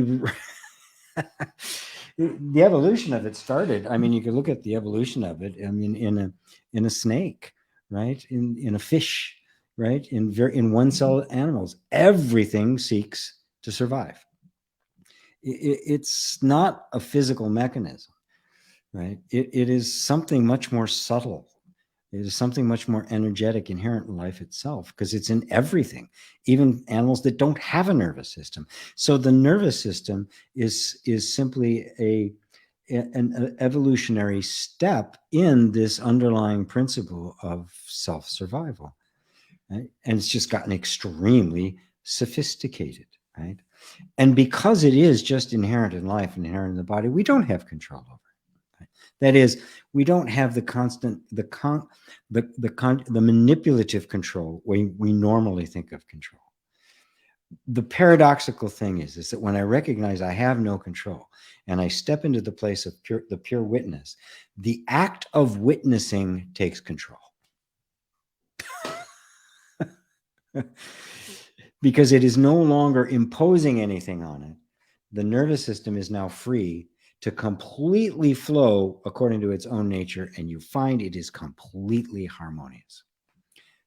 You gain control by losing control. Pretty amazing, isn't it? So what happens is it's no longer controlled by the ego. It is being controlled, mastered, generated by the true self or wisdom. A little shorter answers now. Oh, you said something else so funny. The training is called "You Are Not Broken," but I typed previously, "I am not broken."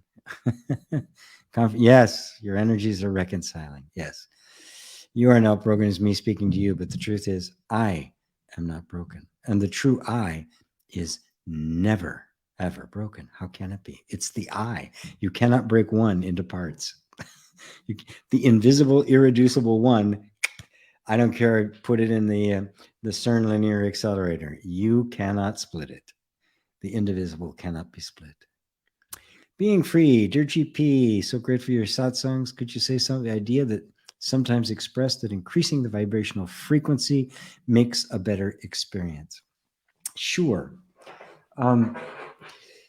It's true, but before I was answering the question about archangels and fifth dimensional beings or eighth dimensional beings and things like that, it's relatively true, but it isn't absolutely true. It isn't the ultimate understanding of it, right?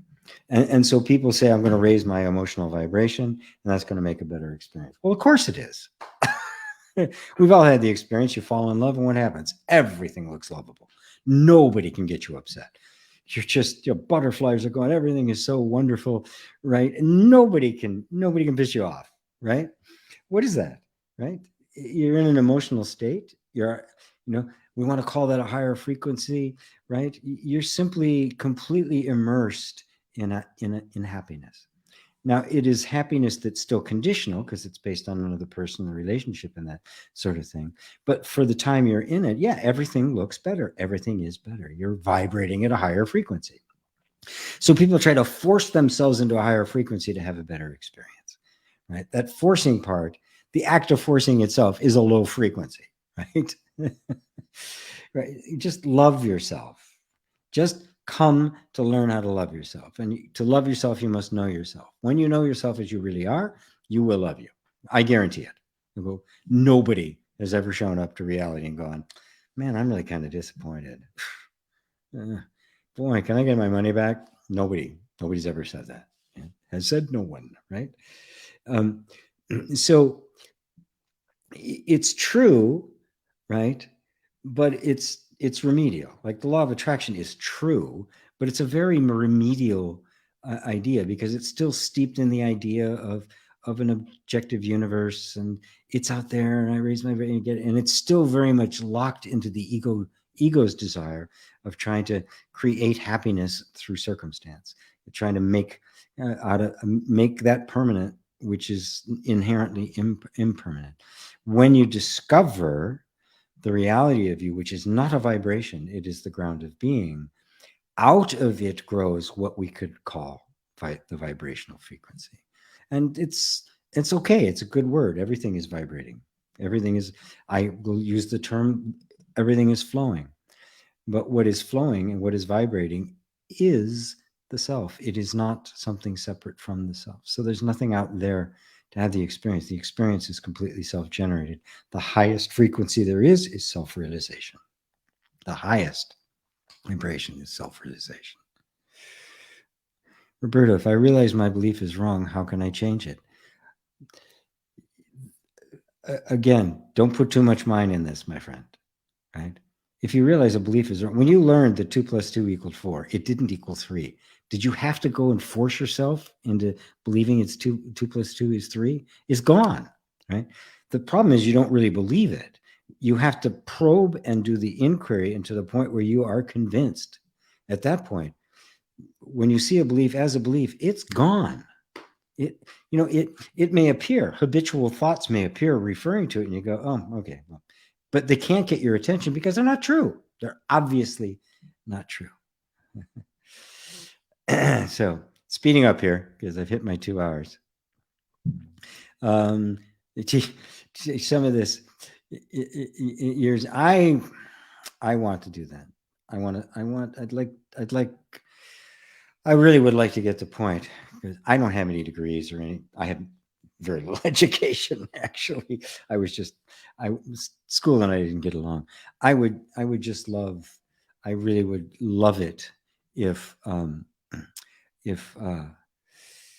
I could find some people who would help me do certification for therapists, the continuing ed credits, teaching teachers, and other people who could bring this into education and bring it into childcare and daycare, bring it into all the various aspects. Let it permeate it, right? I mean, it's happening. You see it popping up, but it's really great to do that in some way that was much more scalable, right? Someday, I hope to see it. Sally says, thank you, Mary. Great answers. Thank you very much. I'm afraid I'm going to have to let it go here for now. It's been 2 hours, so I love getting being able to get through it all, but. Student was ready when you arrived. Love the answer you gave, Roberto. Wonderful satsang. Thank you. Beauty of the words, deep insights. Thank you very much, my beautiful teacher. Facebook user, don't know who you are, but you're very welcome. I am sorry if I didn't get to your questions. Not a real invasion. Patricia, good to see you, Patricia. Suzanne. Oh my goodness, so many. I can't answer them all. I'll be here all night. Anyway, please know that whether I answered your question directly or not, it got answered. You don't need the words to come out of my mouth, although sometimes people in their heads hear my voice and it helps. But don't try to, if it happens, great, but don't try to make it happen. All questions get answered. The answers and questions exist. They coexist. They're two sides of the same coin. You can't have one without the other, right? There's no such thing as an answer without a question or a question without an answer. If there's an ear, there must be a voice, which means that just hold the question then, right? And the answer will come, right? Because it's in the question. The fulfillment of every desire is in the desire. They are two faces of the same coin. They only appear to be different because in order for there to be the experience of question and answer, they must appear over time. Time must be created in order for that to happen. Right. And so while to the self, to the infinite, there is no time, all of it is simultaneous. It is pure potential. Question and answer are one. You could say they exist and they do not exist. So your answer is in the question. I guarantee it. So if it's something that's really important, just be with the question, put it out there. Don't struggle to get an answer. Just kind of give it out there, like in faith, and it will come. I guarantee it. Thank you all. I love you, love you, love you all. Thank you for being here. Until next time, namaste.